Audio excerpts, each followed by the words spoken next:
Hello, and welcome back to the Live Label Free podcast. I'm your host, Livia Sara, and today's episode is the first of a two-part series on exercise addiction in autism and eating disorders. I got such incredible feedback on my three-part Fear of Weight Gain series from a little while ago because, come on, which autistic person doesn't like an organized sequence that dives deep into a specific topic? Anyways, because so many of you loved that series, I decided to make another series on another topic that's super common when it comes to the connection between autism and eating disorders. 'Cause let's be real, when you hear the terms eating disorder and exercise, what comes to mind? Most people jump to familiar narratives, wanting to burn calories, punishment for eating, compulsive movement, a form of purging. These stories aren't wrong, they're just incomplete. For neurodivergent individuals, the relationship between movement and eating disorders tends to follow a different script. In my years of anorexia, I definitely had an unhealthy relationship with exercise, but it was never about burning calories. I never even tracked this metric. I also have trouble with the word compulsive, as it oversimplifies the complex web of factors that drives neurodivergent individuals to develop rituals and routines around movement. This is why I'm beyond excited to have created this series in which I'll share my journey to finding joyful movement, offering, as usual, insights rooted in both science and lived experience. Before we dive in, though, I want to invite you to get on the Live Label Free email list if you're not already, because I have a very exciting announcement coming up very soon, and members of the Live Label Free family will be the first to hear about it. You can join this Live Label Free family completely free at livelabelfree.com/join. As a member, you get first dibs access on all of my new content, plus exclusive resources and bonuses I don't share anywhere else. So get your booty on that list at livelabelfree.com/join. And now let's dive into part 1 of this series on autism and exercise addiction. Gotta put one foot in front of the other, and you'll be around the corner soon. Welcome to the Live Label Free podcast, where we talk about autism, ADHD, eating disorders, existentialism, and everything in between. I'm your host, Livia Sara. Now let's get into it. I have always been a very active person. I grew up playing multiple different sports, and a significant part of my identity was tied to my athleticism. From soccer fields to balance beams and cross-country trails, movement was my outlet. But because my athletic abilities became a mask for my undiagnosed autism, it was a way to compensate for my deep sense of alienation. Being an athlete was rooted in equal parts passion and fear. Just as I pressured myself academically, I approached sports with the same intensity. To me, everything was a competition. I only committed to games if I knew I could win, because otherwise, what was the point? The concept of playing for fun felt as foreign as small talk. Without clear metrics for success, the existential void behind why I was moving became too vast to bear. The eating disorder was a way in which I attempted to fill every corner of that existential void. This intersection of anorexia and intense exercise, sometimes dubbed as Anorexia Athletica, began when I first created my new eating plan while learning about health and nutrition at the age of 11. I genuinely believed I had found my purpose in life. If I just ate the quote-unquote good foods and stuck to the quote-unquote right exercise routine, well, how could anything go wrong? The constraints of anorexia became my safety box, my own little world where everything made sense. My days were structured around my exercise routines. Every morning began with push-ups. At track practice, I'd arrive early for extra laps. If I didn't score a goal during a soccer game, or for all my UK listeners, a football game, I'd punish myself by running up and down the hills behind the Skyline Park soccer field. Evening runs with my parents around the muddy river in Brookline, and if you've read my book Rainbow Girl, you are totally getting this reference right now. These runs became another checkpoint to tick off. Before bed, crunches completed the cycle. Just like the restriction, which at the time I viewed as healthy eating, started off as an adventure, so did my carefully constructed exercise plan. But like any obsession, the novelty wore off.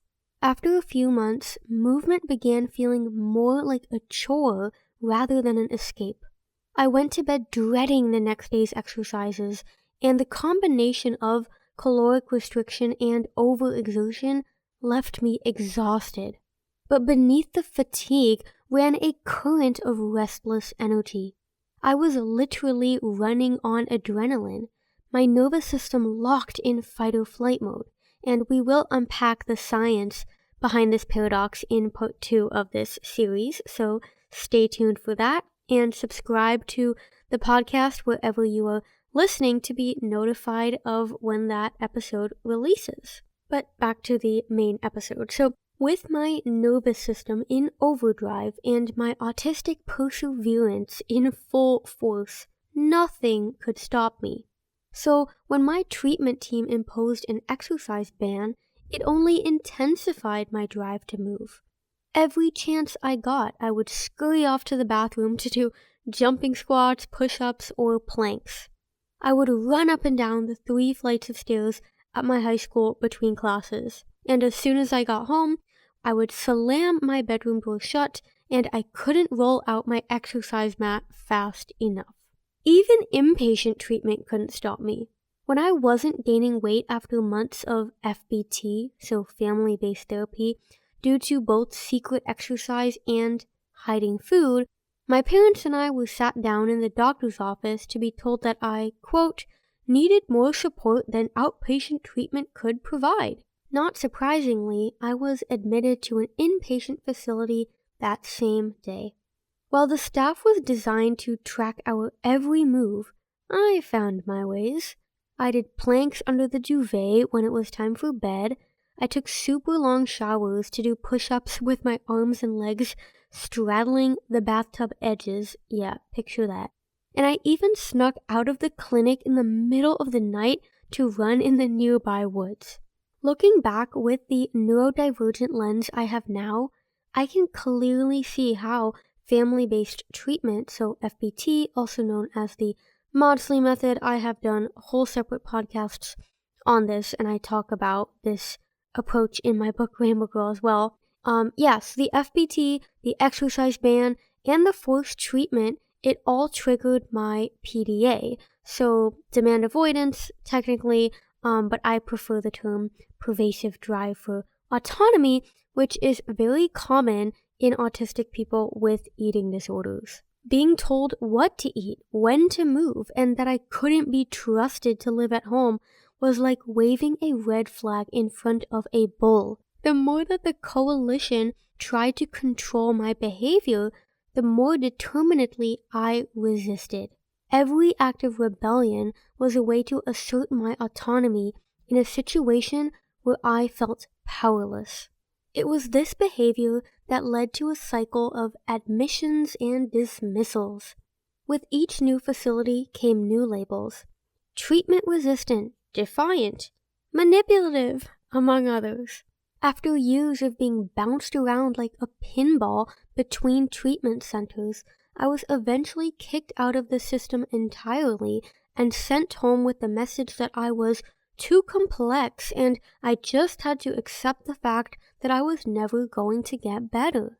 As to be expected, my abandonment by the treatment system pushed me further into the eating disorder's grip. Deep down, everyone with an eating disorder wants freedom. It's why the codependency with our caregivers arises. We push back against them, testing their limits, almost daring them to give up on us. The defiance comes from a desperate need to know, will they keep believing in me, even when I make it nearly impossible? But the system had confirmed my worst fears by giving up entirely. Just when it seemed my obsession couldn't get worse, my hyper-focus on food and exercise spiraled to new depths, until I reached a point when I decided I didn't want this life anymore. And that's the first step to healing your relationship with movement, wanting it to be different. In part 2 of this Autism and Exercise series, I will cover 3 autistic traits that can drive exercise addiction in anorexia, and how these same traits can become our greatest tools in eating disorder recovery. In the meantime, if you resonated with anything I shared today, you are absolutely going to love my memoir, Rainbow Girl. Here's a recent review from Goodreads about the book.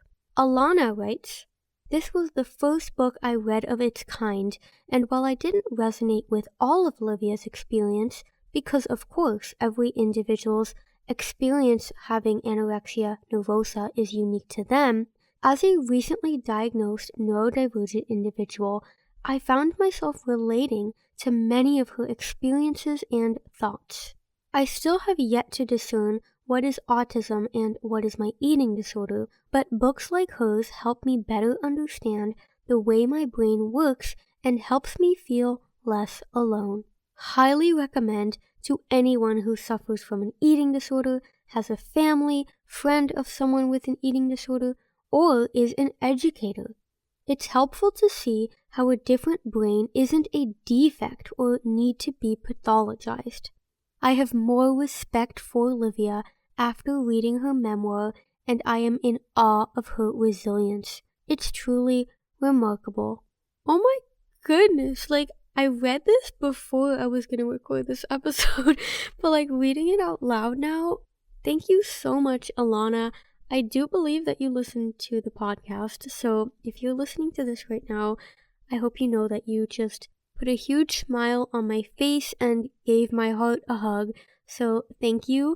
And yeah, anyone who is now inspired by Alana's words and wants to dive even deeper into my story and gain insights on the connection between autism and anorexia from a lived experience perspective, you can grab your copy of my book, Rainbow Girl, at livelabelfree.com/Rainbow Girl. Again, that's livelabelfree.com/Rainbow Girl.